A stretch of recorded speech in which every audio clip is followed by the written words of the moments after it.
3030, Edgardo Melgar en vivo comienza ya. Saludos amigos de 3030, qué bueno que están con nosotros. Gracias por su amable y gentil sintonía de todos los domingos. Estamos en vivo a las 8:30 de la noche de hoy, domingo 11 de junio. Hoy domingo precisamente ha circulado en los chats, ya sabe usted cómo son estas cosas.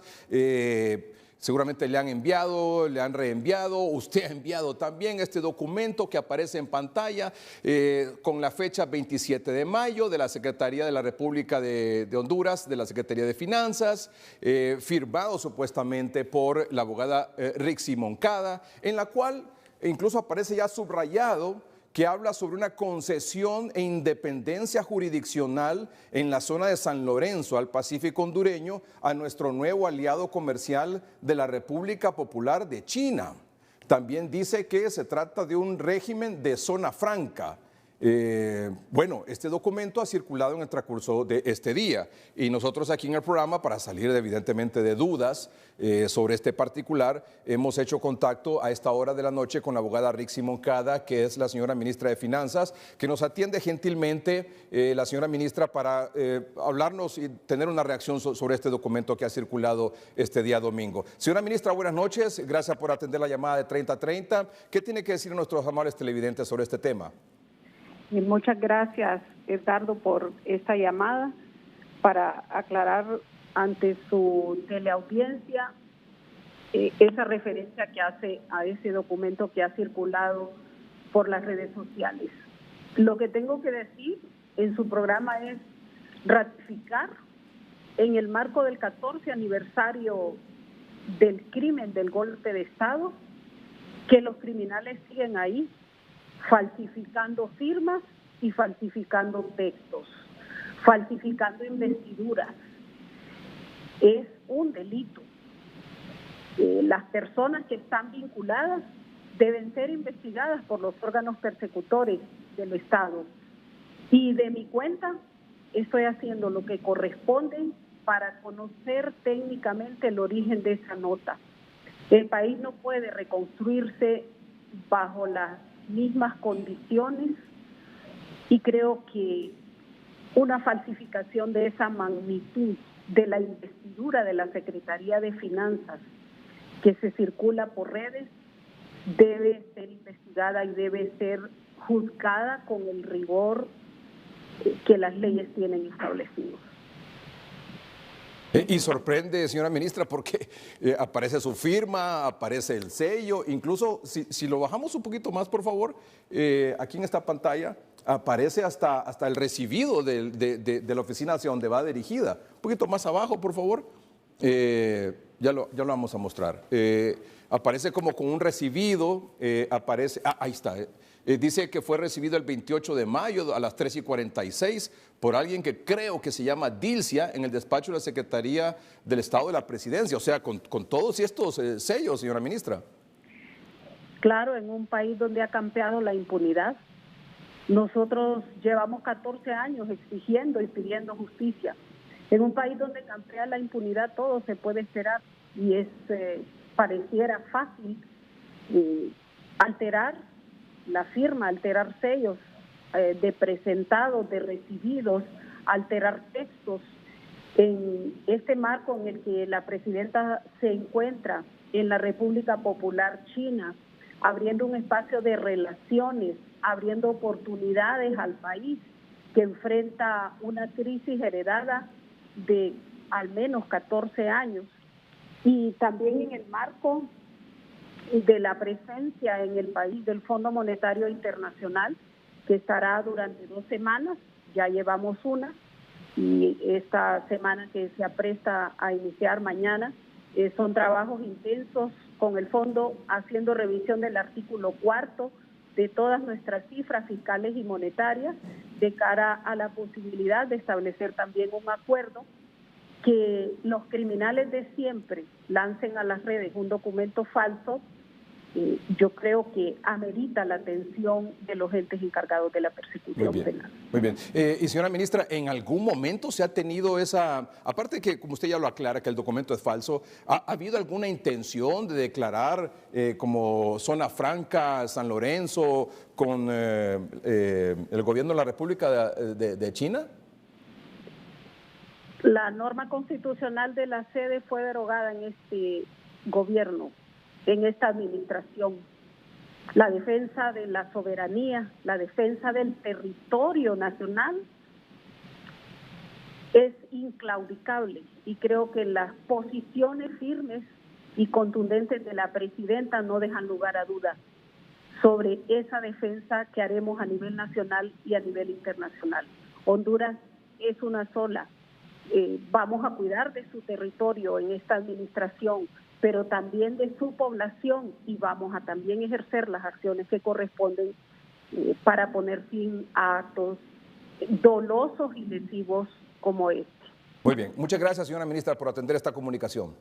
Gracias a usted, Melgar. Buenas noches. Gracias, buenas noches. Es la señora ministra de Finanzas, la abogada Rixi Moncada. Vamos con nuestra agenda de esta noche aquí en 3030, domingo 11 de junio.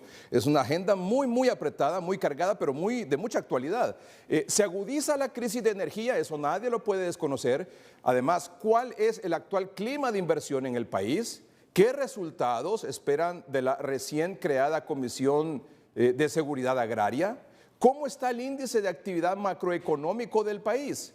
¿Qué nos espera de la relación con China? ¿Cuál es el futuro económico del país? Y además, en el segundo segmento de 3030 esta noche, la ansiedad y la depresión. ¿Cuál es la diferencia? ¿Puedo tener ambas?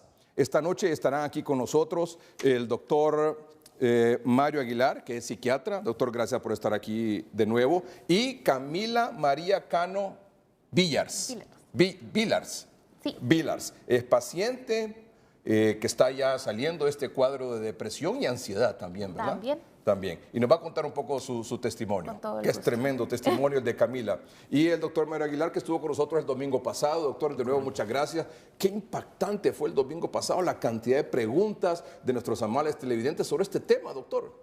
Es correcto, toda la semana yo he quedado sorprendido porque he sido abordado constantemente en relación al programa y cómo impactó, y yo estoy también sorprendido por esta respuesta de la población. Excelente. Bueno, no nos sorprende porque además eso confirma una vez más la audiencia que tenemos en este programa. Es correcto. ¿Verdad? Que comienza ahora a las 8:30 de la noche, pero que la gente nuestros televidentes están fiel ahí con nosotros. Muchas gracias. Más adelante el testimonio de Camila, no se lo pierdan, y las respuestas a las preguntas que quedaron pendientes del domingo pasado y las de este domingo. ¿Le parece, doctor? Total. Gracias, doctor Mario Aguilar, psiquiatra, y Camila María Cano Villars nos contará su testimonio esta noche. Antes, están con nosotros don Daniel Fortín, que es el presidente de la Cámara de Comercio e Industria de Tegucigalpa. Muchas gracias, don Daniel, por estar con nosotros. Y también don Eduardo Facusé, presidente de la Cámara de Comercio e Industria de Cortés. Don Daniel, buenas noches. Buenas noches, Edgardo. Un placer estar aquí con usted en este tan visto programa. Y un saludo pues a sus invitados en el estudio y un abrazo a la distancia de la Cámara de Industria de Cortés, a mi buen amigo Eduardo Facusé. Buenas noches, don Eduardo. Buenas noches, Edgardo. Un gusto saludarte y un gusto estar en el programa. Igualmente, mis saludos para el doctor, para Camila, y igualmente un fuerte abrazo para Daniel. Muy bien, excelente. Vamos rapidito con la agenda de esta noche. ¿Se agudiza la crisis de energía, sí o no, don Eduardo, sobre todo allá en el Valle de Sula? Definitivamente hay un problema serio con el tema de energía. No existe suficiente oferta para cubrir la demanda existente. Hay un déficit ya confirmado por parte de la NE y nosotros hemos recomendado que se hagan públicos programaciones de racionamiento para que se sepa a qué hora va a salir afectada la población, en qué horario y qué día, ¿verdad? Porque la demanda supera la oferta, especialmente en el Valle de Sula. Tenemos un problema porque no hay suficiente capacidad de transmisión desde la energía que se pudiera generar en la zona centro y sur. No se puede trasladar toda y eso está obligando a que se tengan que hacer recortes. Y yo creo que debemos de reconocer que hay un déficit Este es un problema que venimos arrastrando en el sentido de que no se programó adecuadamente una licitación para que se generara energía adicional. Esto se tuvo que haber hecho hace 4 o 5 años y nunca se realizó. Y esperamos de que en esta ocasión este gobierno no solamente contrate para cubrir el déficit actual, sino que también licite internacionalmente para cubrir lo que vamos a necesitar de aquí a 4 o 5 años más, porque estas contrataciones e instalaciones tardan tiempo, Edgardo. Entonces, estamos en una situación donde debemos de actuar, ¿verdad?, con diligencia y con responsabilidad para poder cubrir la demanda. Esto está afectando a la economía, afecta el desarrollo de la inversión, ¿verdad? Porque al venir el inversionista, lo primero que pregunta es si hay energía disponible y lastimosamente la respuesta es no. Entonces opta por buscar otro lugar. Entonces nos detiene en todo sentido el crecimiento económico y es un momento donde Honduras más bien necesita, ¿verdad?, de crear estas oportunidades. Entonces viene en un momento muy difícil y creo que hace falta acción aún para definir y corregir el camino que lleva la empresa estatal, además de las pérdidas, ¿verdad?, que venimos arrastrando, que ha sido algo ya realmente es insostenible. Nosotros les hemos comunicado al gobierno, se debe de asumir el costo político y empezar a cortarle la energía a todos los que la hurtan, ¿verdad? No se puede seguir con esto, indistintamente de la clase social o la ubicación donde se encuentren, se debe de empezar a poner mano dura y mano firme sobre el hurto de energía, ¿verdad? Mucho del faltante se debe a eso cuando tenemos arriba del 35% de pérdidas y esto está afectando enormemente la economía. Don Daniel. Bueno, para mí, nosotros definitivamente tenemos que resolver el problema de la ENE de una vez por todas. Es lógico de que la ENE, y es todo sabido de que ha estado hundida en esta situación desde hace muchísimos años. La calidad de la energía que hemos recibido nosotros en el país en todo este tiempo ha sido muy mala. No hemos tenido estabilidad en el sistema eléctrico y el precio no ha sido competitivo. Cuando yo me refiero a calidad de energía, pues definitivamente es tener energía siempre, es tener una estabilidad en el país y que esta pues no sea algo que nosotros tengamos que pensar de que podamos quedarnos sin energía. La falta de energía genera varios problemas. En primer lugar, al micro y al pequeño empresario lo afecta enormemente porque no tiene las condiciones para tener una planta eléctrica o para tener algo adicional pues para poder generar esa energía que necesita en un momento determinado para producir sus bienes o brindar los servicios que está tratando de vender. Entonces le hace muy difícil su crecimiento. Esto nos recuerda los tiempos de inicio del gobierno del presidente Reina, cuando los apagones eran terribles y eso afectó tremendamente la economía del país. Hoy día, nosotros, como bien decía Eduardo, necesitamos tener esa estabilidad o por lo menos saber cuándo van a haber estos apagones, cuándo vamos a tener falta de energía.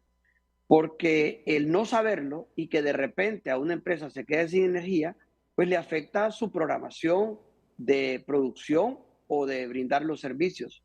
Y lógicamente hace que su personal no pueda trabajar el tiempo necesario para hacer producir a la empresa.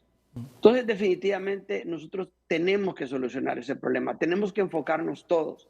Y como siempre lo pedimos, nosotros pensamos que es a través de la ENE, a través de reformular lo que es la ENE, de reformular lo que es la ENE, poner ahí las personas que puedan realmente resolver este problema, poner al sector empresarial, al sector trabajador y a los técnicos, y todos sentarnos en una mesa pensando, como siempre lo digo, en Honduras, en resolver el problema de Honduras, en ponernos la mano en la conciencia para resolver el problema de raíz. Pues. O sea, esta crisis que nosotros estamos teniendo es peor cuando hay la incertidumbre necesaria. Nosotros lo hemos platicado siempre que necesitamos tener el anuncio de los cortes, el anuncio de cómo vamos a resolver el problema, porque definitivamente la gente se tiene que preparar. Claro. Eso es algo que en otros países es impensable, que nos vamos a quedar sin energía en un momento determinado. Y más en un país como el nuestro, pues que hay tanto problema adicional para tener el problema también de la energía. Ahora, por lo que dice usted, don Daniel, y lo que dice don Eduardo, a nuestros amables televidentes, al sector empresarial, al comercio, a la pequeña, a la micro, pequeña, mediana, gran empresa y a la población en general, o sea, podemos decir esta noche, o pueden decir ustedes esta noche, hey, prepárense porque esto viene a peor, ¿sí o no? Yo creería que sí. Don Eduardo. Coincido con Daniel. Coincido con Daniel. Hey, perdón. Titulo. Hey, amables televidentes, micro, pequeña, mediana empresa, gran empresa, prepárense porque esto viene a peor. Sí, como le digo, yo creería que sí. Viene a peor. Lo que sucede, Edgardo, es que tenemos un verano muy crudo y se está extendiendo el verano. Entonces la cantidad de lluvia no ha sido la adecuada y eso no va a habilitar, digamos, la potencia en los embalses hidroeléctricos. Eso va a tener consecuencias y definitivamente yo sí estoy recomendando el que pueda comprar un generador que lo haga. No solamente vemos un verano difícil este año, sino que también el siguiente, el 2024, y la ENE no está en capacidad de cubrir la demanda.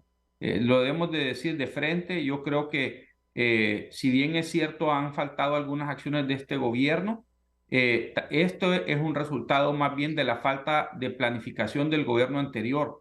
Se tuvo que haber licitado, Edgardo, en el 2018, 2019, la energía que nos falta hoy. Perdón que lo interrumpa, don Eduardo y don Daniel. Tengo aquí un documento, si lo puedo mostrar en pantalla, por favor. Este es un documento con fecha agosto 2016, don Daniel, don Eduardo y amables televidentes, que es una convocatoria de un concurso público internacional. Dice República de Honduras, Comisión para la Promoción de la Alianza Público-Privada, Empresa Nacional de Energía Eléctrica, un fideicomiso para la generación de energía mediante la construcción de una alianza público-privada, concurso público internacional, pliego de condiciones del concurso, agosto 2016. Don Eduardo, don Daniel, ¿no se hizo esta licitación? No. No se realizó nunca, se estuvo posponiendo, Edgardo, y nunca se realizó. Nunca se realizó esta licitación que se estaba convocando en agosto de 2016, 17, 18, Edgardo. 19, 20, 21, 22, 23, hace 7 años. Si esto se hubiera hecho, las cosas probablemente no estarían como están ahora, don Daniel, don Eduardo, por favor. Mire, y por eso... Edgardo, adelante. Esos 450 megas que nos están haciendo falta o que nos van a hacer falta en este momento es precisamente por esa falta de toma de decisiones y por eso vuelvo al tema de que nos tenemos que sentar en una mesa para hacer un plan a corto, mediano y largo plazo, obviamente de país, pero en este caso de la ENE, porque el tema es el siguiente, o sea, a este gobierno desafortunadamente le ha llovido sobre mojado. O sea, llega al poder este gobierno y no se tenía esa licitación, no se había llevado a cabo esa licitación de los 450 megas. Como bien decía Eduardo, han habido faltas de lluvias, no se van a llenar las hidroeléctricas y obviamente también ha habido una falta de mantenimiento de las líneas de transmisión que hacen que también afecte la transmisión misma de la energía. O sea, no tenemos suficiente energía, no hay buenas líneas de transmisión. Y por otro lado, Edgardo, hemos tenido la mala suerte de que algunas veces, por ejemplo, las lluvias que han caído derriban árboles, arruinan más las líneas de transmisión y eso genera cortes. Entonces no solo son los cortes por falta de energía, sino que por la falta de mantenimiento de las líneas de transmisión, las malas líneas de transmisión que hemos tenido por todo el tiempo. Entonces, mientras nosotros no podamos resolver ese tema, y hay un tema que con Eduardo lo hemos hablado muchas veces y lo hemos dicho públicamente, el robo de energía. Entonces, realmente, entre la mala suerte del gobierno, de los árboles que caen, que no llueve, el robo de energía, la falta de mantenimiento, es un trabajo gigante el que hay que hacer en el ENE. Entonces, por eso nosotros nos ponemos a disposición de ayudarle al gobierno a resolver este problema, porque este es un problema de todos. La energía más cara es aquella que no se tiene, Edgardo. Claro. Y otra cosa, don Eduardo, usted sabe, esta semana se integró una comisión con técnicos del ENE, entiendo, y empresarios de la zona norte, que el Valle Azul es una de las zonas más afectadas, si no es que la más afectada por los problemas de cortes de energía, apagones, racionamientos, interrupciones, como usted lo quiera llamar. Yo quisiera saber si hay alguna expectativa, si eso ha caminado bien, si hay algún resultado que usted espera a cortísimo plazo ya de esta comisión que se ha integrado esta semana allá en el norte del país, don Eduardo. Sí, Edgardo, mira, nos reunimos con todos los gerentes encabezados por el ministro de Energía el pasado jueves, ¿verdad? Y yo agradezco la apertura que ha tenido el equipo del ENE para escuchar la preocupación del empresariado y también agradecer por la apertura para integrar una mesa, ¿verdad? O una comisión mixta donde están expertos, ¿verdad? Del sector privado y del sector público, para que ellos, que son los expertos, nos recomienden medidas a corto, a mediano y a largo plazo. Y se han mencionado medidas de alivio que pudieran implementarse en una forma inmediata, como sería, digamos, pedirle a los que tengan capacidad de generación arrancar sus plantas en las horas pico para descargar el sistema en ese momento y no tener que hacer recortes. O sea, hay salidas, Edgardo, pero van a ser salidas costosas por la falta de planificación. Sí. Eso a corto plazo. A mediano plazo se están también evaluando distintas acciones, ¿verdad? Y a largo plazo estamos solicitando o suplicando, ¿verdad?, que se entable ya una licitación pública internacional para lo que se va a necesitar en 4 o 5 años, porque desde ya se tienen que hacer estas gestiones si queremos que esté lista esa energía adicional que se va a necesitar en el 2026, 2027. Estas instalacionles tardan 3, 4, 5 años en instalarse.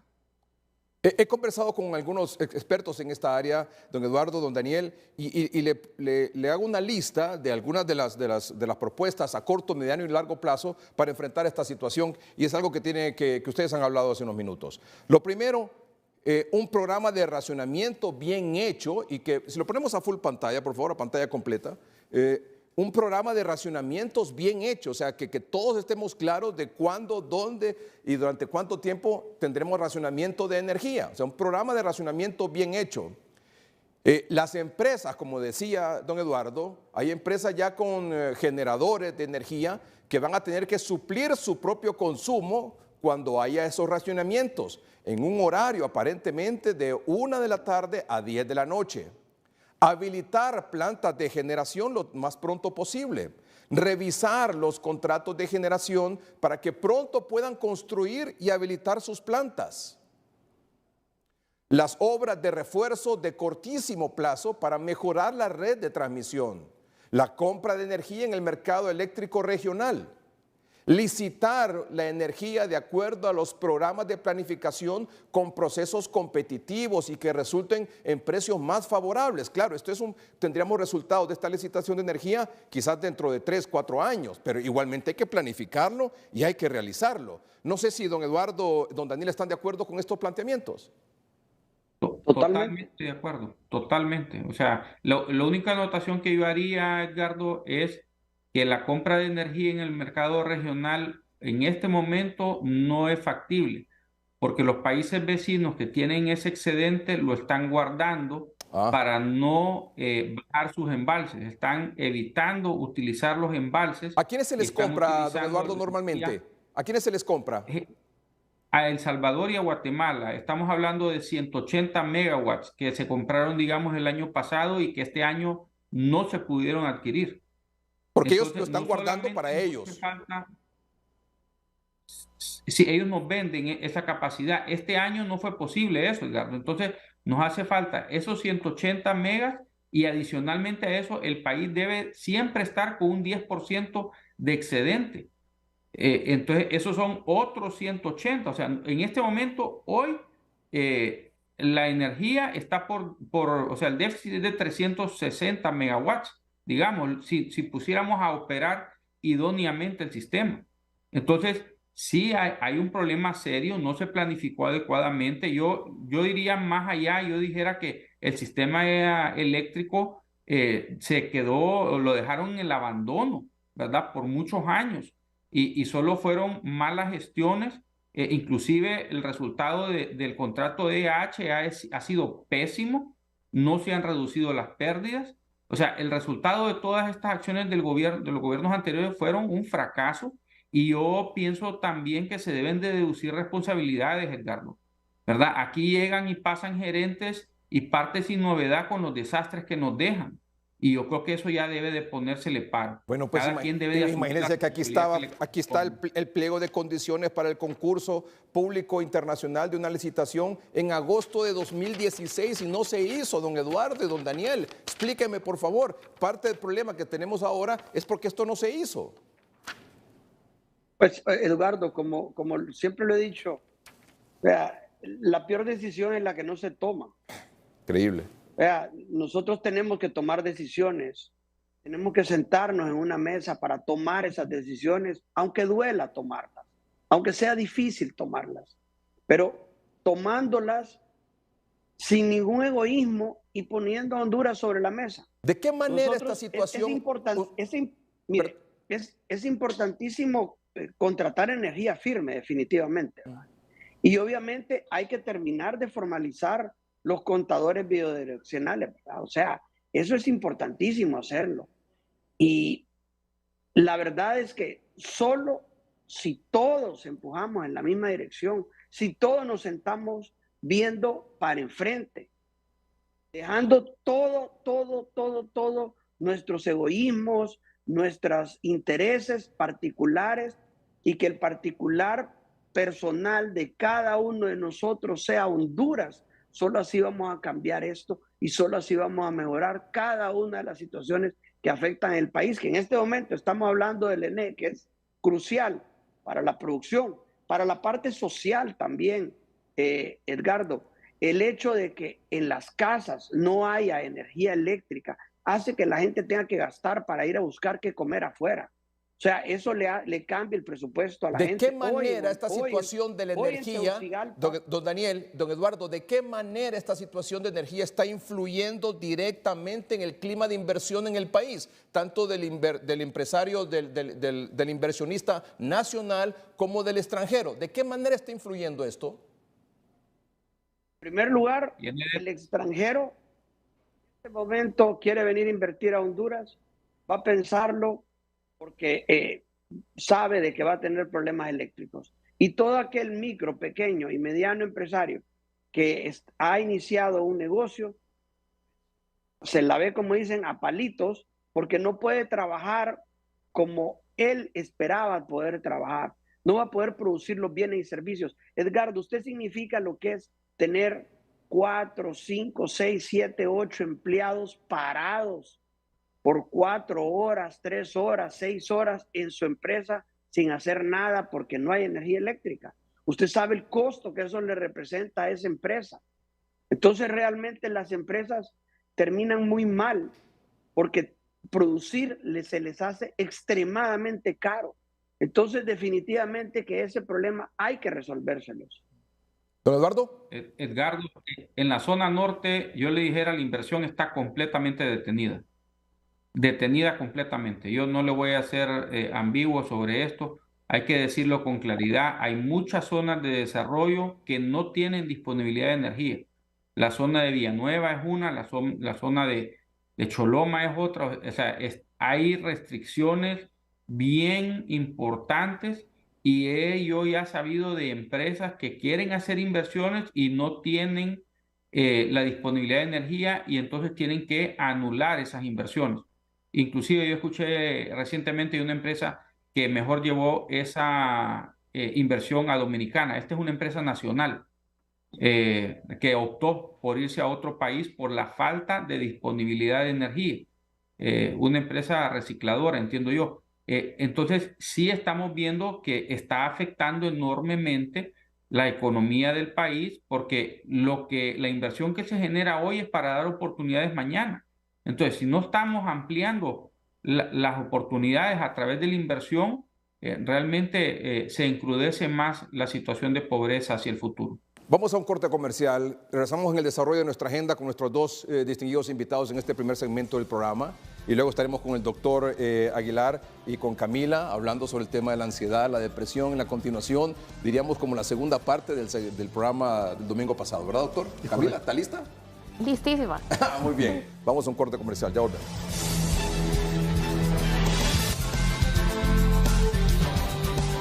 Don Daniel Fortín es presidente de la Cámara de Comercio e Industria de Tegucigalpa. Don Eduardo Facusé es presidente de la Cámara de Comercio e Industria de Cortés. Gracias por continuar con nosotros. 3 temitas más, vamos a avanzar rápidamente con ellos. Primero, don Eduardo, ¿qué resultados espera de la recién creada Comisión de Seguridad Agraria? Mire, esto está por verse aún. A nosotros nos alegra de que la presidenta ha anunciado de que van a proceder con los desalojos de manera urgente, ¿verdad? Aquellos que existan órdenes de desalojo. Hay muchas órdenes de desalojo que no se han ejecutado, que se niegan a ser ejecutadas. Y esto es algo positivo. Yo creo que si la presidenta está considerando que todas aquellas tierras ejidales, o sea, del Estado, que no estén en uso, ¿verdad?, puedan ser utilizadas por el campesinado para hacerlas producir, yo creo que eso es algo positivo, ¿verdad? Entonces, pero yo creo que tienen que ser más puntuales sobre este planteamiento porque hay confusión, ¿verdad? Y se deja la duda si se están hablando de tierras ociosas privadas, lo cual sería grave, ¿verdad? Nosotros esperamos que no sea así, pero aplaudimos, ¿verdad? El hecho de que se van a proceder con los desalojos que corresponden. El respeto a la ley, Edgardo, es lo más importante. Y si el juzgado ya emitió una orden, esta debe de cumplirse. Esto es lo que llamamos seguridad jurídica. Cuando no se cumple lo que manda la ley, entonces no se sabe en qué se va a basar la inversión y esto hace menos atractivo el país. Entonces, en la medida de que se implementen y se apliquen estas órdenes, creo yo que vamos a ir viendo un resultado más positivo en el agro. Y en el agro yo sí quiero decir de que nosotros nos encontramos preocupados porque es un sector que ha venido decayendo en su actividad económica durante los últimos 4 años, Edgardo. Y para un país con una población creciente, tener actividad económica en el agro en descenso, pues es grave porque pone en riesgo la seguridad alimentaria de la nación. Entonces, sí es importante retomar, ¿verdad?, y resolver los conflictos de tierra que existen en el interior y algunos inclusive en el área urbana, para reforzar la seguridad jurídica y que el inversionista invierta, ¿verdad?, con seguridad en el sector agrícola. Don Daniel, ¿le ve algo negativo, lo positivo a este tema? Bueno, en primer lugar, nosotros vemos con buenos ojos el anuncio de la presidenta esta semana, definitivamente que sí. Pero nosotros pedimos, y siempre lo hemos pedido, un respeto irrestricto a la propiedad privada. No hay forma alguna de que un país pueda ser productivo, que pueda atraer inversión y que pueda generar inversión si no hay un respeto a la propiedad privada. Otro de los problemas que tiene las tierras en Honduras es que existen muchos catastros. Entonces, estos catastros hay que unificarlos. Yo le pediría a esta comisión que lo primero que haga es unificar estos catastros, porque hay catastros, el IP tiene uno, el INA tiene otro, las municipales tienen otro, y eso hace que sea un problema. Obviamente, no debería de ser posible de que una tierra sea invadida o que sea usurpada cuando alguien tiene una posesión de ella.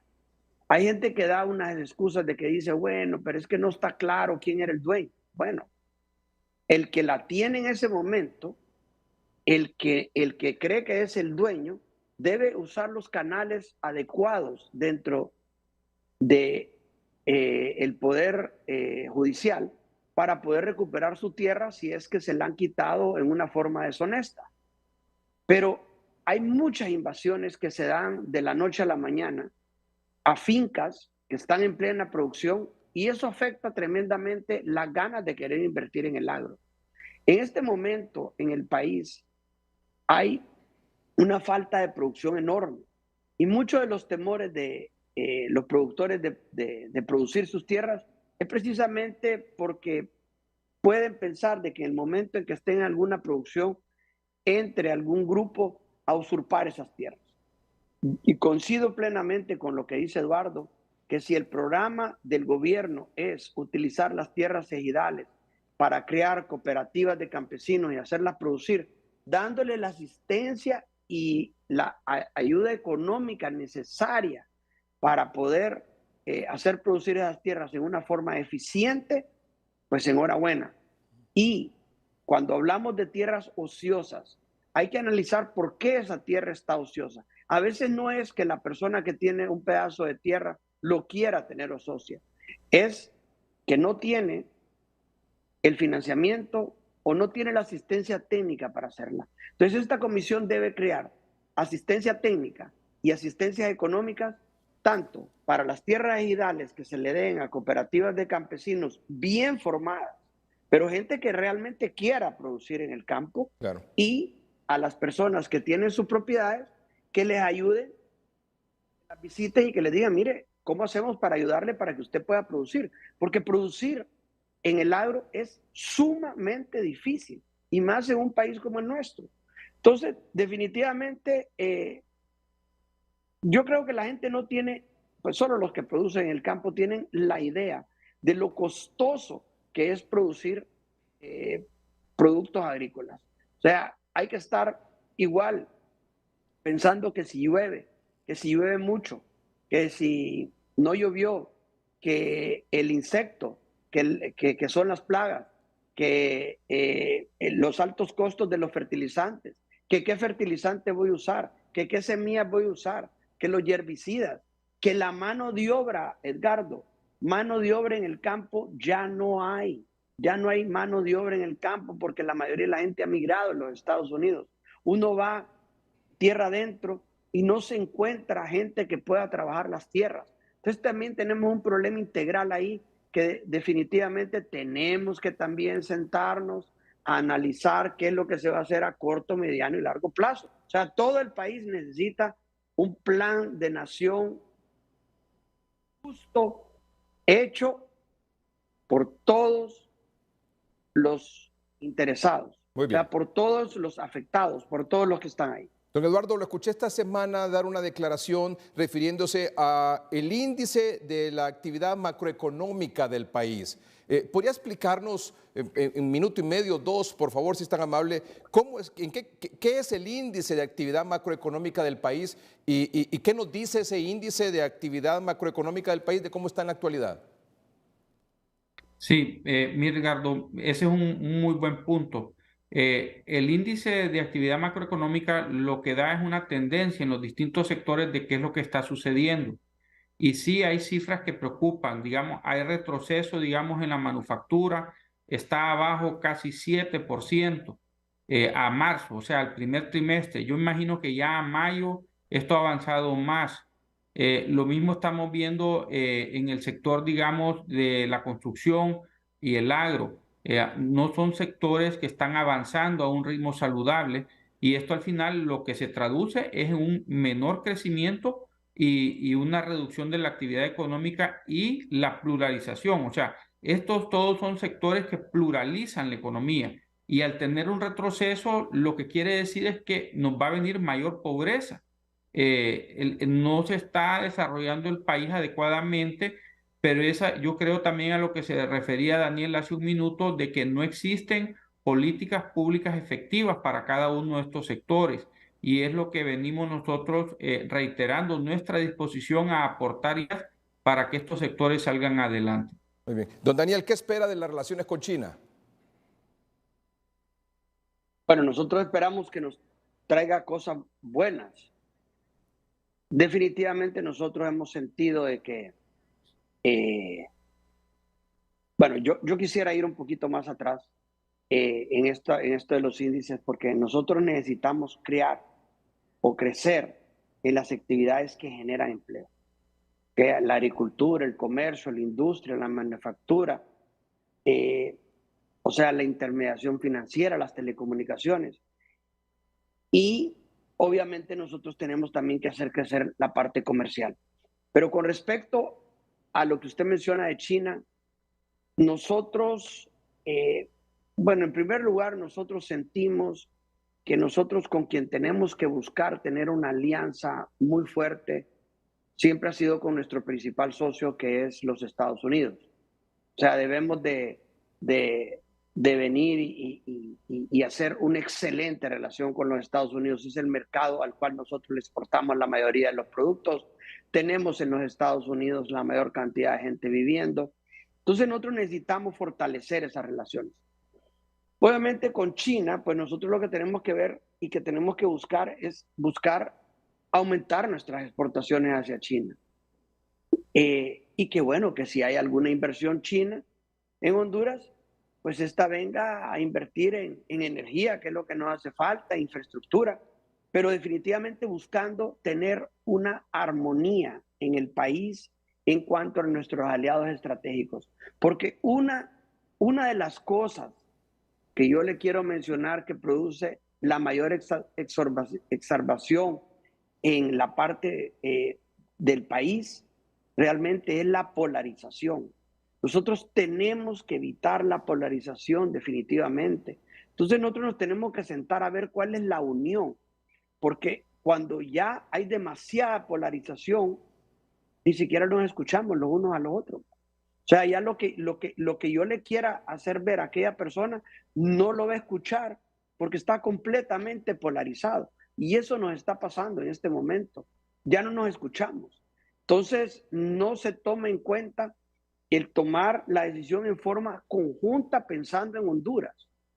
Y eso creo que es el mayor problema que nosotros tenemos. Como le digo, la polarización a la que estamos llevando a Honduras. ¿Cuál es el futuro económico del país, don Eduardo?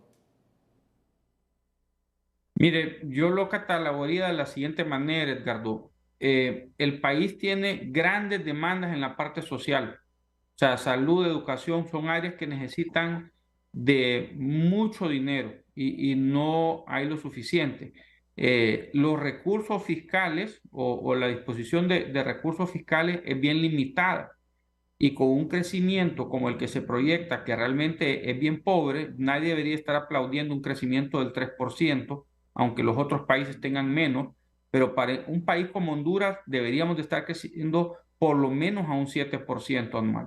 Entonces, cuando vemos un crecimiento tan pequeño y con una disponibilidad fiscal muy limitada, porque el país lo han endeudado en forma irresponsable, dijera yo, en inversiones que no han tenido un retorno adecuado, ¿verdad? Uno invierte cuando hay un retorno, Edgardo, pero aquí se ha endeudado el país sin ningún retorno, ¿verdad? Se ha dilapidado y se ha desperdiciado esos recursos y el país se encuentra ahogado en deuda. Y frente a la demanda social que hay, es bien difícil. Entonces, la única manera que podemos sacar adelante el país es implementando políticas públicas en los rubros base de la economía. Me refiero al agro, me refiero a la manufactura, me refiero a la construcción, ¿verdad? Entonces, mientras se desarrollan esos rubros, se tienen que implementar políticas de incentivo, digamos en el agro, por poner un ejemplo, se deben de implementar políticas de garantía de precio y garantía de compra también. Entonces, en la construcción, nosotros hemos sugerido que se implemente un programa donde en los consulados exista un representante de Banprovi para legalizar la compra de viviendas de los migrantes en el exterior. Eso orientaría las remesas hacia la inversión, ¿verdad? En el campo, digamos, de manufactura tenemos que ver el sector hacia afuera, porque la economía local es muy pobre, ¿verdad? Es muy pequeña para hacer economías de escala. Y en energía, pues volviendo a lo mismo, nosotros siempre hemos recomendado la construcción de represas hidroeléctricas, porque la represa hidroeléctrica va a reemplazar la importación de energía a través de los combustibles que estamos trayendo, va a proveer irrigación a los valles para hacerlos productivos y nos va a proteger de inundaciones. Entonces, todas estas políticas públicas necesitan implementarse para sacar adelante la economía y transformar nuestro país si queremos un crecimiento más agresivo. De lo contrario, este es un crecimiento que nos llevará a mayor pobreza seguramente, Edgardo. Bueno, fíjese que, por ejemplo, sobre este tema de la seguridad agraria, hay no pocos sectores que temen este asunto de las expropiaciones de tierra como ha ocurrido en otros países. En Venezuela, por ejemplo, no es un ejemplo aquí a muy corta distancia como para hacer alguna referencia. Por ejemplo, mire este titular de algunos artículos públicos en medios de comunicación. Por ejemplo, Globo Economía titula: Venezuela continuará la política de expropiación de tierras. Este es, por ejemplo, un artículo que salió publicado en julio de 2013. El gobierno del presidente de Venezuela, Nicolás Maduro, continuará con la política de expropiación de tierras cultivables de latifundios y tiene previsto nacionalizar 265,000 hectáreas en los próximos años, informó hoy una fuente oficial según una nota de la agencia de noticias EFE. Otro titular, por ejemplo: gobierno expropió más de 5 millones de hectáreas y están improductivas. Tenemos uno más: las expropiaciones de Hugo Chávez empiezan a costarle caras a Venezuela. El arbitraje internacional ordena a Venezuela compensar con 1.400 millones de euros a una compañía agrícola fundada por un empresario español. Don Eduardo, don Daniel, ¿hay preocupación de parte de ustedes de que esto pueda ocurrir aquí en Honduras? ¿Sí o no? Yo a mí no me preocupan que vayan a dar este tipo de situaciones. Yo las veo demasiado improbables. Mire, Edgardo, nuestro estado es un estado frágil.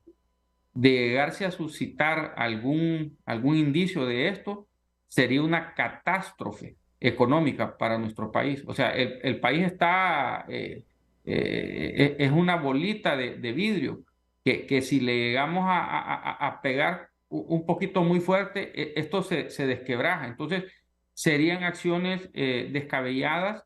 Y yo le dijera, mire, yo no creo yo que haya una intención por lo menos del gobierno de la presidenta Xiomara en expropiar tierras, porque poner a producir tierras me parece que es algo que debe estar en manos privadas. El gobierno no puede ni emitir licencias de conducir. Estamos sin licencias de conducir desde hace 6 meses. Cierto. Y no hay fecha todavía. Entonces, si una simple licencia no la pueden echar a andar, no me quiero imaginar que ellos pretendan manejar el tema de producción agrícola.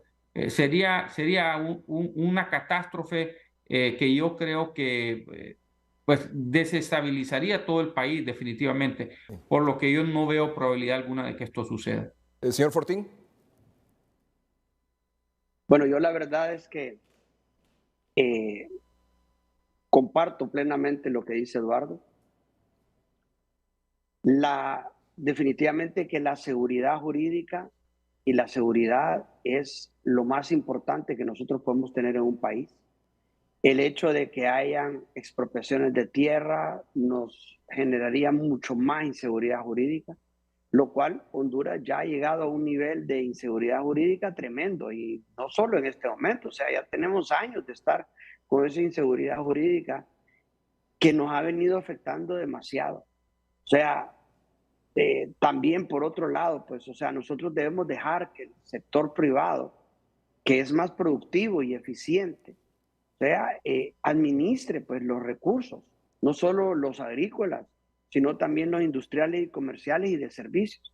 O sea, la mayoría de los empresarios hondureños somos personas correctas, que confiamos en Honduras. Podría ocurrir, perdóneme que lo interrumpa, don Daniel, podría ocurrir que ustedes se vieran en el espejo de los empresarios venezolanos venezolanos que en aquellos tiempos decían exactamente lo que ustedes están diciendo y al final pasó lo que pasó?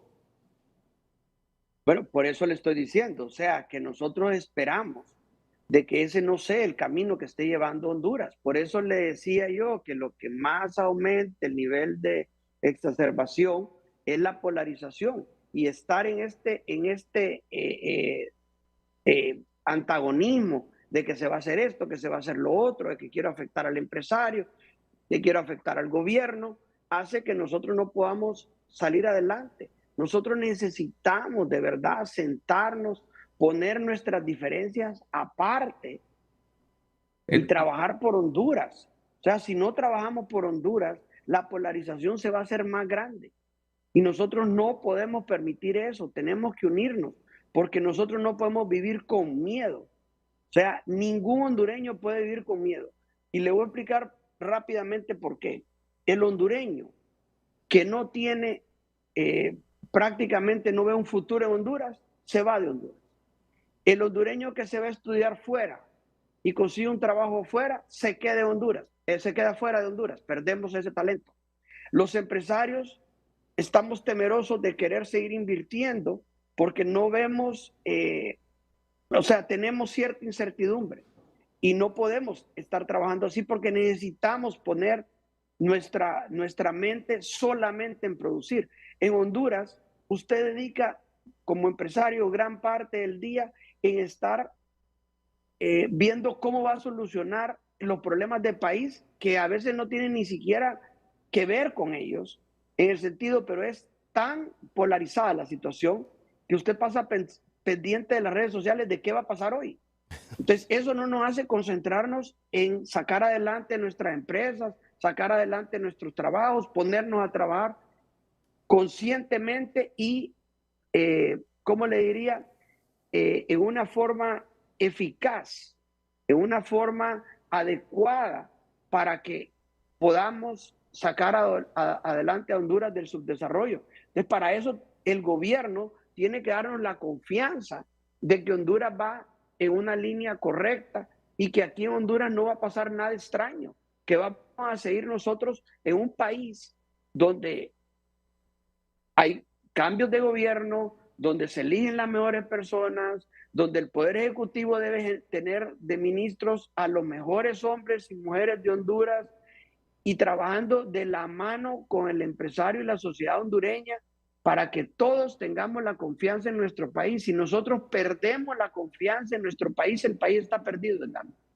Yo agregaría algo más, Edgardo. Mira, mucha gente no lo sabe, pero el sector privado invierte 7 veces y media más que el sector público en el país. El año pasado el sector privado invirtió 149.000 millones de lempiras. El sector público solo invirtió 19.000. Entonces, pensar de que el país va a salir adelante sin la inversión del sector privado, a mí me parecería un suicidio económico. Nosotros no tenemos petróleo, no tenemos yacimientos de gas que maneje el Estado para poder subsistir, como un país como Venezuela o otro. El gobierno depende meramente de los impuestos. Entonces, no tener en consideración esa diferencia asimétrica tan grande de 7 veces a 1 del sector privado al sector público sería un grave error. Yo estoy convencido que las personas al frente del gobierno comprenden la importancia del sector privado, ¿verdad? Y van a tomar esto en consideración cuando hagan sus decisiones. Por eso veo lejano la posibilidad de que empiecen a expropiar algo. Eso sería realmente descabellado y sería, como te digo, a mi criterio, sería un suicidio económico. Don Eduardo Facusé, presidente de la Cámara de Comercio e Industrias de Cortés, don Daniel Fortín, presidente de la Cámara de Comercio e Industrias de Tegucigalpa. Gracias por el abordaje esta noche de estos temas tan sensibles, de tanta actualidad, de tanta controversia, y como decía don Daniel, y lo insistió en varias ocasiones durante esta entrevista, se necesita la colaboración de todos, un plan integral, un gran diálogo nacional, para trazar una ruta que nos dé certidumbre sobre todo a los hondureños y no digamos al sector privado, que es el gran generador de empleos en nuestro país. Gracias, don Eduardo. Gracias, don Daniel. Muchas gracias. Muchas gracias. Buenas noches. Gracias a ustedes. Buenas noches. Vamos a un corte comercial. Está con nosotros esta noche Camila. Camila nos tiene un gran testimonio. Camila María Cano Vilars, paciente por depresión y por ansiedad. Y el doctor psiquiatra Mario Aguilar. Doctor, gracias por estar con nosotros esta noche. Un gusto. Ya volvemos.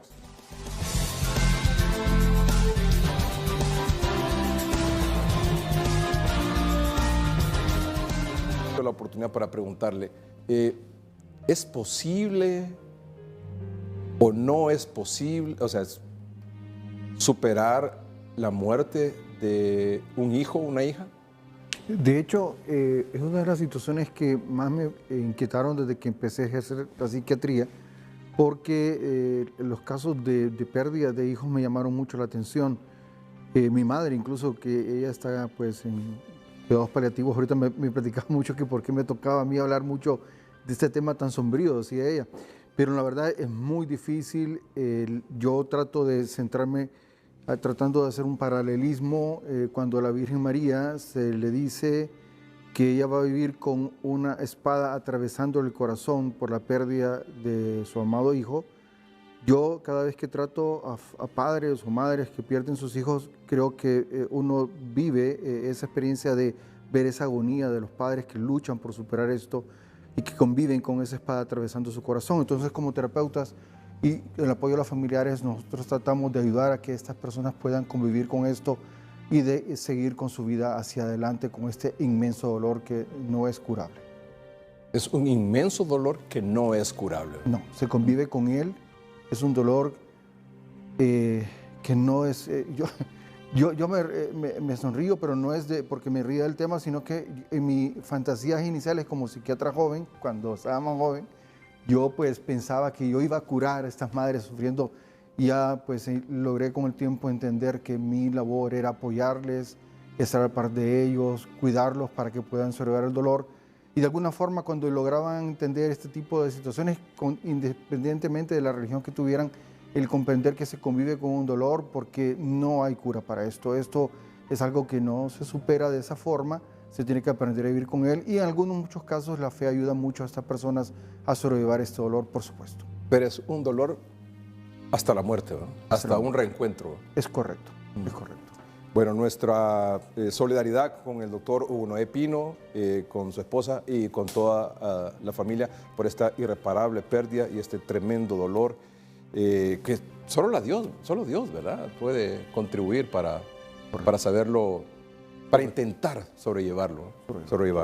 Bien, vamos a un corte comercial. Cuando regresemos, el doctor Mario Aguilar, psiquiatra, Camila María Cano Vilars, paciente que ya está en la recta final, ¿verdad? Paciente de depresión y ansiedad que está en la recta final por salir de este asunto. ¿Sí o no? Sí. Con buen ánimo. Claro, siempre. ¿Lista para contar su testimonio? Listísimo. Y para servir de inspiración a muchas personas que seguramente la están viendo esta noche, esperando escucharla, para que puedan enfrentar esta situación de la depresión y la ansiedad. Yo digo que si todo lo que yo he vivido a una persona le sirve para tener esperanza, para decir, si ella puede, yo puedo, creo que todo este sufrimiento ha valido la pena. Ya volvemos.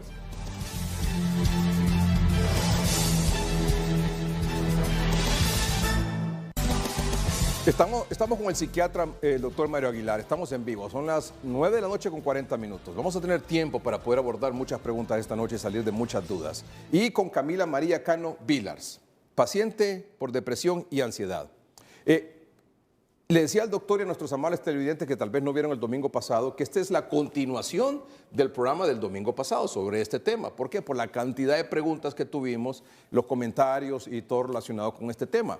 El domingo pasado estuvimos aquí con el doctor Mario Aguilar y también con don Federico Fiallos, que nos dio su testimonio. Esta imagen de la izquierda de su pantalla es precisamente del domingo pasado. Y ahora nos acompaña Camila María Cano Vilars también para contarnos un poco su historia. Así que muchas gracias de nuevo. Y muchas gracias, doctor, también por estar aquí. Un placer. Bueno, ¿le parece si comenzamos con la batería de preguntas? Bueno, algunas que me hicieron llegar durante la semana fue la siguiente. ¿Cuál es la diferencia entre ansiedad y depresión? Sí, la ansiedad es una respuesta natural ante los eventos que nos afectan diariamente. No es una enfermedad, es la forma en que mi cuerpo, mi mente reacciona ante una situación de estrés. Se convierte en enfermedad cuando ya no lo podemos manejar y nos empieza a afectar gravemente. La depresión en sí misma sí es una enfermedad, porque lo que se hace natural es la emoción de la tristeza.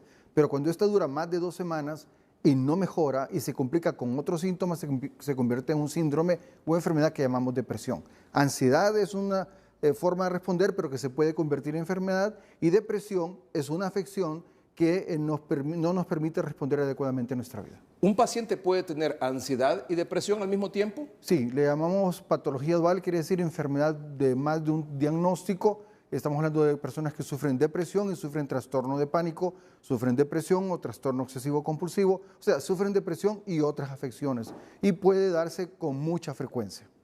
Doctor, usted mencionó el domingo anterior que habían 9 síntomas que podía identificar una persona con depresión, pero sintetizó que 3 son como las más inmediatas o quizás como las de mayor, que son más comunes quizás. Son los síntomas que definen la enfermedad. Estamos hablando que llamamos cardinales o que son necesarios para el diagnóstico, que son el ánimo depresivo, la desmotivación, que llamamos anedonia, y el cansancio o fatiga. Esos síntomas son los síntomas gruesos, los síntomas del núcleo. La desmotivación, la fatiga o cansancio. Y el ánimo triste, depresivo por más de 2 semanas. Triste.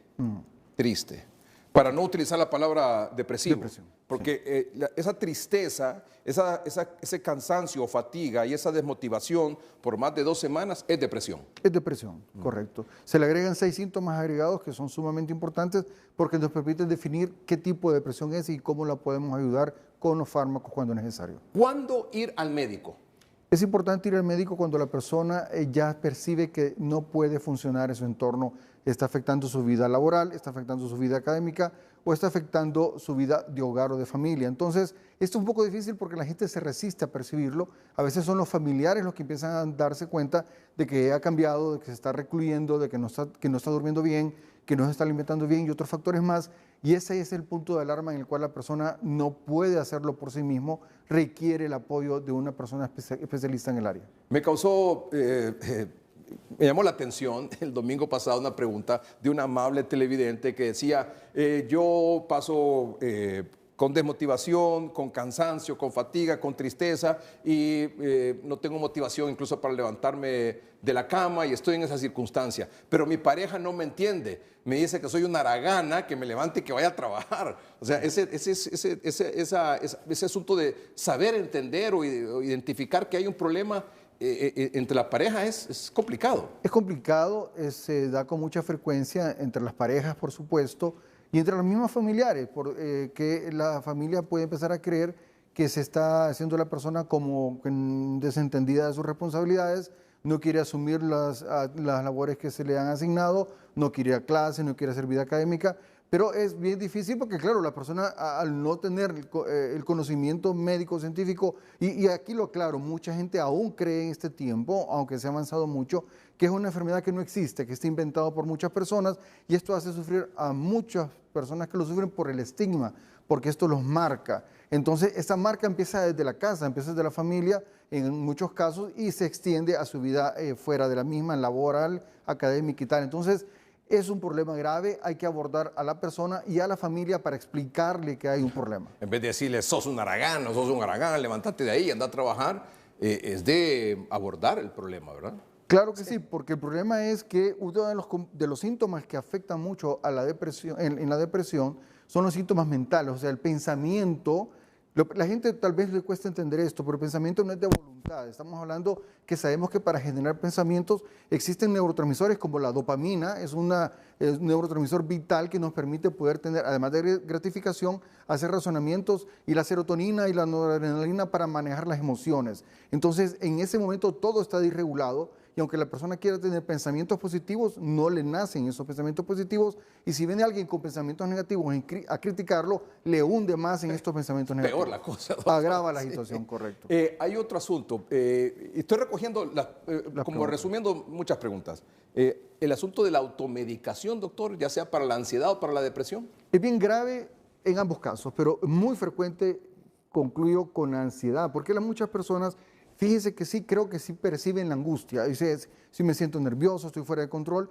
Entonces vienen las recetas de casa que tomate este medicamento o el otro. Y aquí es muy delicado porque muchos de los medicamentos para la ansiedad, sobre todo, son medicamentos controlados. Entonces no los puede tomar con una indicación de un amigo, de una casa o que alguien le busque una receta. Eso tiene que ser un facultativo especializado que sepa cómo indicarlo para que no vuelva a complicarse hacia el lado del apego, que haga una adherencia o una adicción a estos fármacos, que es bien delicado. Y el de la depresión, no todas las depresiones son iguales, o sea, hay características particulares que el médico especialista sabe cuándo indicar el tipo de antidepresivo que la persona ocupa y por lo tanto no puede ser una receta de casa. No, y además, doctor, que tómese usted el tilo. Correcto. Y además son medicamentos también que le haya funcionado, que me funciona a mí no significa que le va a funcionar a Camila, o que le va a funcionar a otro paciente. Es correcto, totalmente, es correcto. Muy bien. ¿Qué pasó, Camila? ¿Qué pasó? Ok, desde chiquita. Resumidito. Ok, bueno, primero que todo quiero agradecerle y felicitarle por tocar estos temas tan relevantes en la sociedad actual. Ok. No, tranquila, no pasa nada.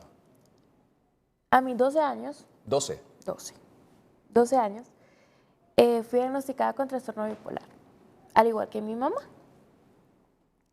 Nos dimos cuenta porque entró súper fuerte, súper difícil. Yo definitivamente me quería morir, no quería seguir viviendo, no quería, simplemente mi futuro yo lo miraba como no, te vas a morir y te quieres morir, no hay sentido para vivir. Por ejemplo, todos los días, yo en la mañana y en la noche, tomo un baño y después de eso tenía la costumbre de siempre lastimarme, siempre. La verdad fue bastante difícil porque fue en mi adolescencia, que si hablamos como un poco más en términos psicológicos, se toma como un tipo de crisis. Entonces, la adolescencia más el trastorno bipolar, la verdad que fue bastante difícil. Cuando dice usted lastimarse por las noches, después de un baño, una ducha, ¿en qué consistía eso? En lesionarme y salir de eso también fue algo súper difícil, pero encontré un ¿Pensó en algún momento en el suicidio? Claro, lo intenté muchas veces. O sea, no solo pensó, lo intentó. Claro, a mis 12 años también, la primera vez. Qué tremendo, doctor. Sí. A los 12 años. ¿Es común eso? No es común, el 11% de la población joven puede presentarlo, lo cual es un poco alto, sobre todo cuando ella vive antecedentes de depresión o trastorno bipolar. Camila lo sufrió y tuvo muchos ingresos que ella tuvo que ser atendida para poder rescatarla y salvarla de ese gran riesgo que ella vivió por muchos años. También, como mencioné el doctor Aguilar, creo que... Perdón, ¿es un intento eso de suicidio terminó en el hospital? Muchos, casi todos. Esa fue la primera vez que me hospitalizaron. Muchas veces, porque es un ciclo. Entonces, mis meses de crisis, por llamarlo así, trastorno bipolar tiene el episodio de tristeza y el episodio de hipomanía, porque la mía es, bueno, no vamos a meter ese rollo. Entonces, mis meses eran como de crisis, eran octubre, noviembre, diciembre, y como abril, mayo, junio.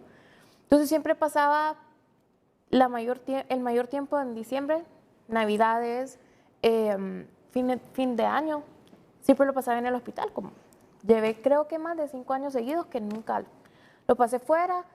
Igual en la escuela se me complicaba muchísimo porque ya para finalizar el año, que es de como mayo, junio, también me daba el otro episodio, la otra crisis, y me costaba muchas veces, no lograba terminar el año escolar. Entonces, era realmente una situación bien difícil. ¿En qué momento dijo usted, basta ya, necesito ayuda? Ok, primero que todo, creo que quiero exponer y contar que yo llegué hasta las terapias electroconvulsivas. Creo que el doctor puede explicar un poquito de eso, qué es o sea, lo último, porque ya no saben qué hacer con vos. Pero creo que la verdad es que cuando uno toma la decisión de yo quiero seguir adelante, no quiero esto para mi vida. Y no es que la depresión, la ansiedad se quita. No, uno aprende a manejar y aprende a vivir con todos estos síntomas, estas dificultades. Pero creo que, o sea, ni las terapias electroconvulsivas me sirvieron cuando yo tomé la decisión de yo quiero seguir adelante, yo quiero ser feliz y quiero ayudar. Y que mi historia, incluso tengo un libro publicado, se llama Coloreando Mariposas, que también habla sobre eso. Porque si todo mi sufrimiento, mi dolor, todo lo que tuve que vivir, a una persona le sirve como si ella pudo, porque yo no. ¿A qué edad dijo usted basta? Como a los 20, creo. Como a los 20 más 20 o años, menos. sí. Como a los 20, yo dije como no, ya. ¿Hubo un hecho puntual que la... La verdad creo que simplemente no quería mi vida así. Incluso nunca imaginé que iba a llegar a tan lejos, que iba a llegar a estar viva a los 27 años, a mis 12 años, jamás lo pensé. Nunca. Yo pensé que de los 20 nunca iba a pasar. ¿Usted pensaba que no iba a pasar Claro. de los 20 años viva? Exacto. Yo dije, pues, no, es imposible. Pero como le digo, no sé, bueno, claro, Dios, la Virgen, esa motivación de seguir adelante y que me costó. ¿Y el peor recuerdo que tiene de esto? ¿Cuál es? Varios, pero creo que uno de los que me duele muchísimo es recordar que estaba en el cuarto, en la habitación del hospital, y estar medio somnoliente y levantarme y ver que un amigo de mi papá, el 31 de diciembre, le fue a dejar comida a ellos. Entonces, recuerdo que fue tan doloroso para mí en ese momento y todavía me acuerdo de eso tan clarito y me marcó tanto porque sumamente difícil y sumamente triste y doloroso, porque uno dice, estoy haciendo sufrir a las personas que más amo. Entonces también es muy complicado. Pero como le digo, la verdad es que estaba en uno salir adelante, tomar las decisiones, y claro, hay miles de dificultades que uno va a tener. Muchas veces en la mañana es como, no quiero, me voy a quedar aquí, ya no tengo ganas, no quiero. Y la otra vocita es como, Camila, vamos, vos puedes. Entonces, siempre he sido de una lucha constante. Logré graduarme de la escuela, no perdí ni un año. Las personas le decían a mis papás como, no la metas a la universidad o sácala de la escuela y todo. Gracias a Dios hoy ya voy a mi práctica profesional. Y la verdad que mi vida universitaria sí, me tuve que retirar varios trimestres, pero realmente las ganas de seguir adelante, de lograr mis sueños, fueron tan fuertes que lo logré. Gracias a Dios y a todas las personas especiales que pues definitivamente Dios puso en mi camino, tanto dentro de la universidad como fuera. Usted es una joven de 27 años. Es muy probable que en este momento hayan muchos jóvenes viendo este programa, viéndola a usted, escuchándola, que tienen una situación muy parecida a la que usted vivió, desde adolescente hasta los 20 años. ¿Qué les diría?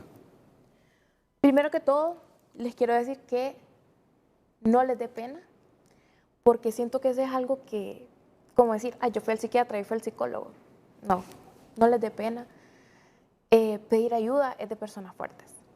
Eso siempre. Y aceptar lo que uno tiene también es sumamente importante para poder avanzar, para poder mejorar, porque si uno lo niega, creo que nunca va a lograr. Y decirles que sí se puede. Que sí se puede, si les pudieran mostrar mis bracitos o todo, pero decirles que sí se puede. O sea, como les mencionaba a usted, yo nunca pensé que iba a lograr, 1, estar viva, 2, todo lo que he logrado hasta el momento. Y realmente solo es como de verdad querer seguir adelante. ¿En medio de esta circunstancia usted perdió algún familiar? Sí, hace 2 años perdí a mi papá y la verdad no sé cómo hice, pero no me retiré. él murió en abril, el trimestre empezaba en mayo y todo el mundo estaba como, bueno, ¿lo vas a retirar? Y yo como, no, él no querría que yo retirara mi trimestre. Y no sé cómo, la verdad, lo logré. Y ahorita ya voy a práctica. Y creo que, no sé de dónde sacaba las fuerzas, creo que como decía el doctor Aguilar, tanto un hijo y que ahora viéndolo como hija, uno nunca va a estar, nunca se va a quitar el dolor de haber perdido a tu papá o a tu mamá.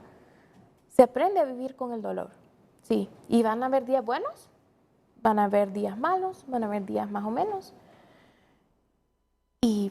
Pero todo está en querer, en querer. Y así como mencionaron usted, mi ansiedad es definitivamente una lucha constante, pero ahí está la otra parte de Cami, vos podés, vamos por tus sueños. Entonces también. ¿Y su relación con su madre? Muy, creo que el doctor diría que es demasiado buena.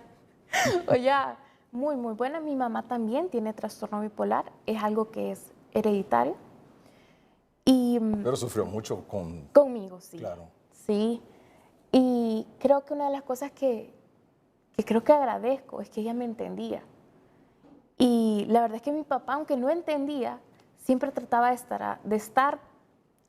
Él se alejaba un poco porque no sabía cómo ayudarme, pero él nunca renegó de las hospitalizaciones, nunca renegó de todos los medicamentos. Él siempre estuvo ahí. Entonces, con él muy buena, con mi mamá excelente, creo que demasiado buena. Creo que esa mujer es un pedacito de cielo. ¿Qué quisiera decirle a su madre? Mami, te quiero decir que te amo con mi vida. La verdad es que nada hubiera sido posible sin vos. Gracias porque junto con papi, con el doctor Aguilar y con mi queridísimo Américo, que también está en el cielo, ustedes creyeron en mí cuando yo nunca lo hice. Te quiero agradecer porque soy esta Camila gracias a vos y gracias a ellos y a su vez a todos los angelitos más. Gracias. Muy bien, excelente. Gracias, Camila. Vamos a un corte comercial. Doctor, regresamos con usted. Listo. Ya volvemos. Listo.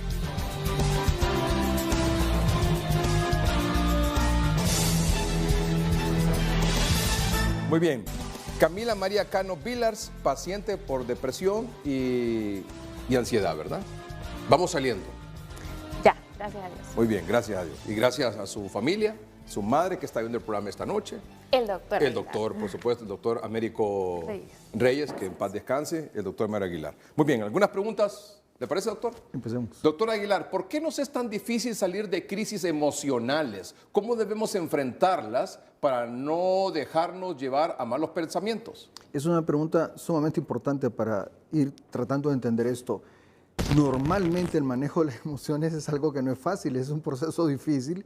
Por supuesto, vamos en un equilibrio entre razonamiento y emotividad.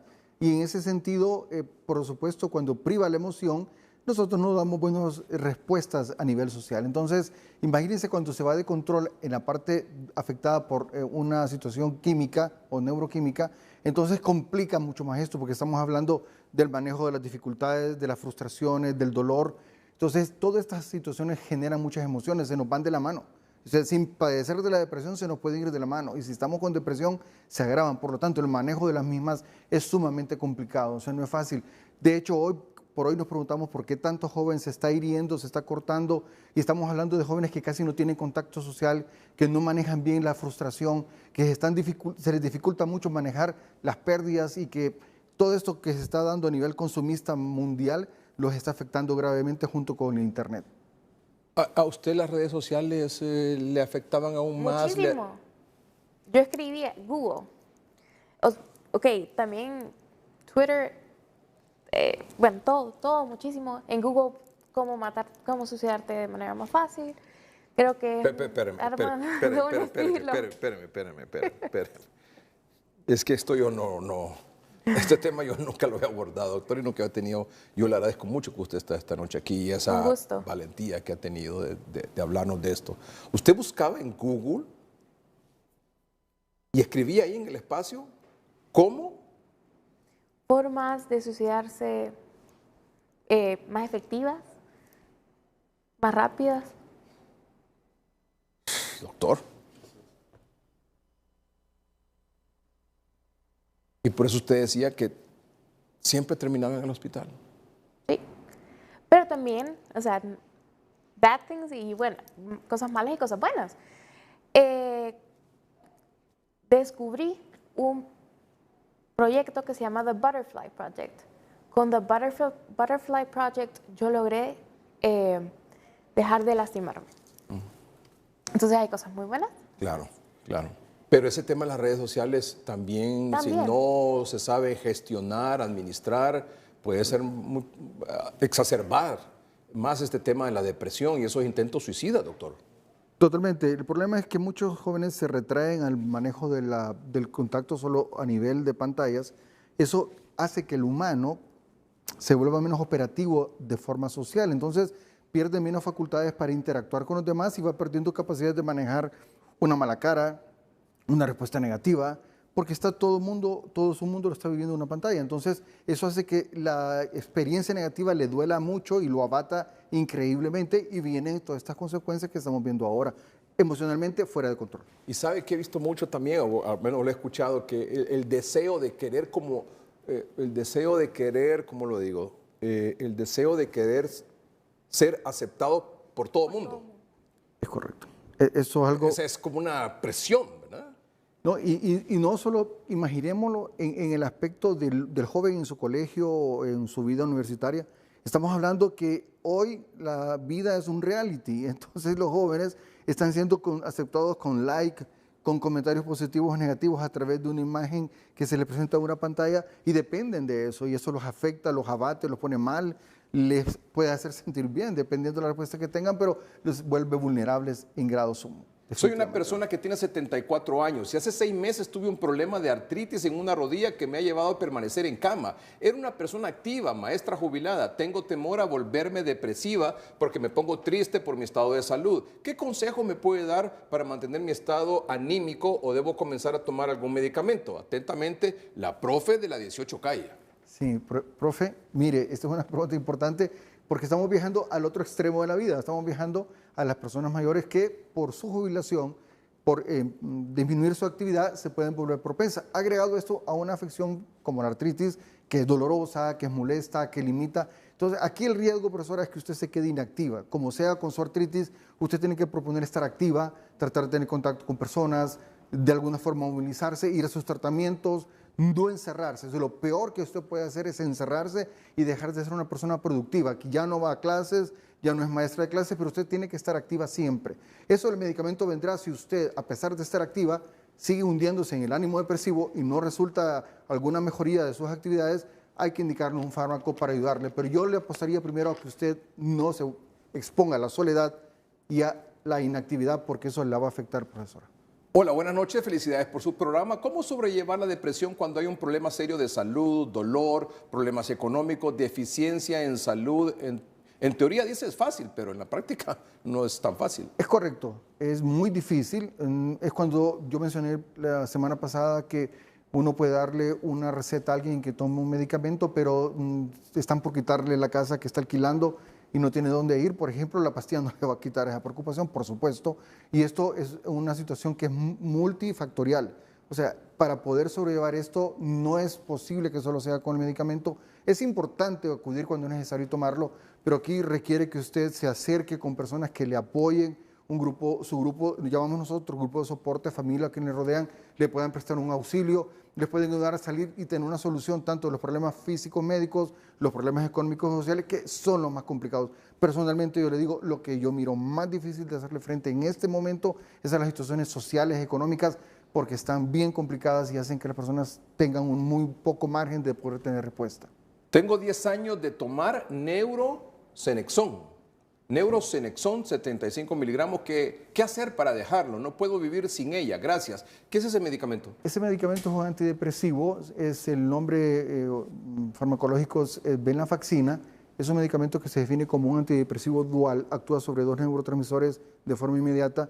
Sí, cuesta retiro en algunas personas. Entonces lo que tiene que hacerse es un retiro programado. O sea, tiene que dar un espacio espaciando días, disminuyendo dosis que tiene que ser bajo la asistencia de un médico que le va a ayudar, incluso de ser necesario agregarle otro fármaco que no es similar, es de otro tipo para disminuir sus síntomas y poder salir de esto. En experiencia personal, a veces toma más de semanas y meses de poder retirar un fármaco con éxito para que la persona lo pueda sobrellevar. ¿La ansiedad está relacionada con la depresión? ¿Cuál es la medicina más efectiva para controlar la ansiedad?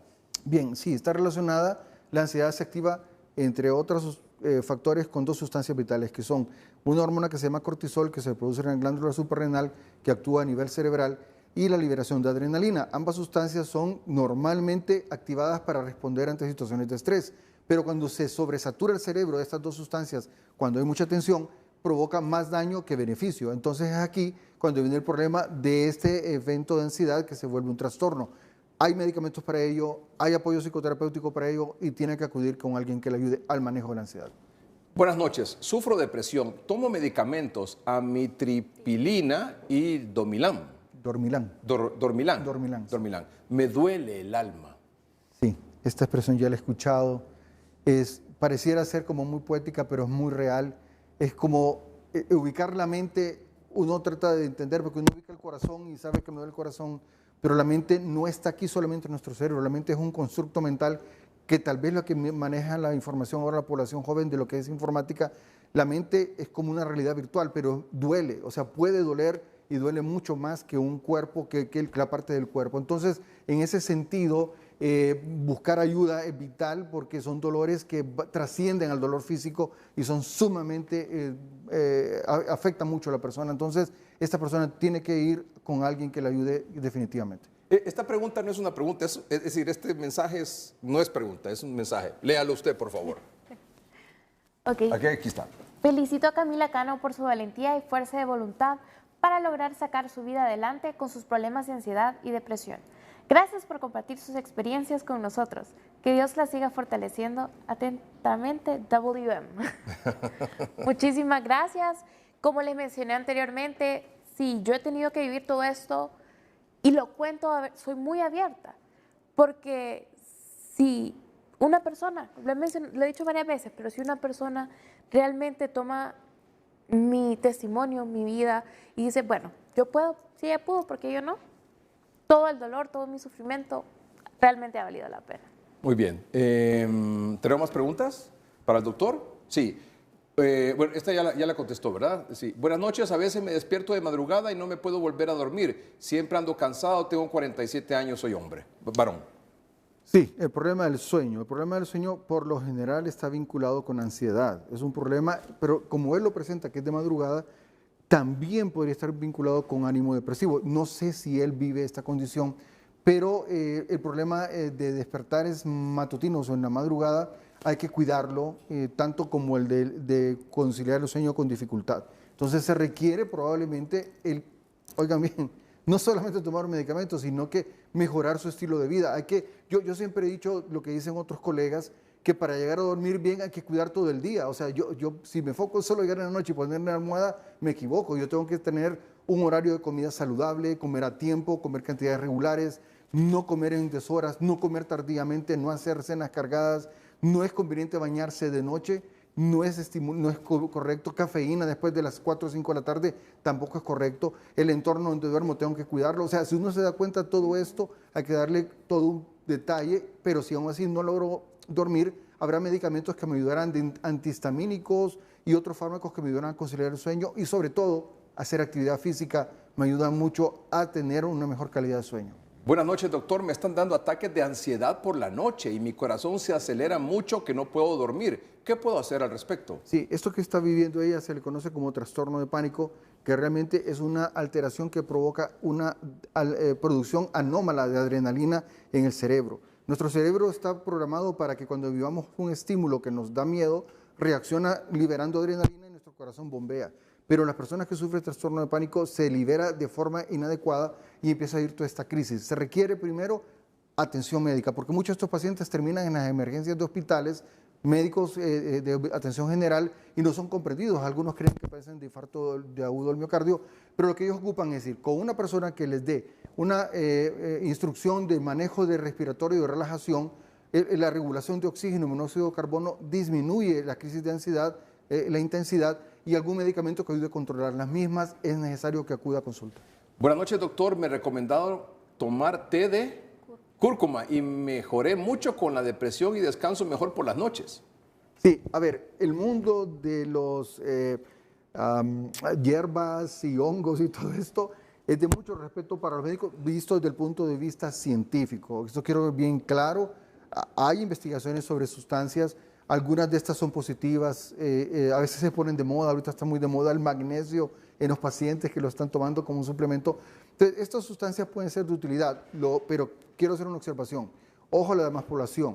O sea, puede usarlo para irse atendiendo, pero si esto no mejora, no se quede con esto. Usted vaya al especialista, con el psicólogo o el psiquiatra para que la atienda y pueda salir del problema. Por ahí va la cosa de la siguiente pregunta. ¿La depresión solo se trata con medicamentos? No, la depresión es una afección compleja porque es una afección que involucra aspectos físicos, fisiológicos, aspectos sociales y aspectos que tienen que ver también con la experiencia de vida. Entonces, no se quita solo con medicamentos, se requiere el apoyo de un psicoterapeuta en muchos de los casos y se requiere también el manejo del medicamento. O sea, se requiere una dualidad de atención y un apoyo psicosocial también. Eso implica tener apoyo para rehabilitarse en su vida cotidiana, cómo poder funcionar y rehabilitarse en su actividad.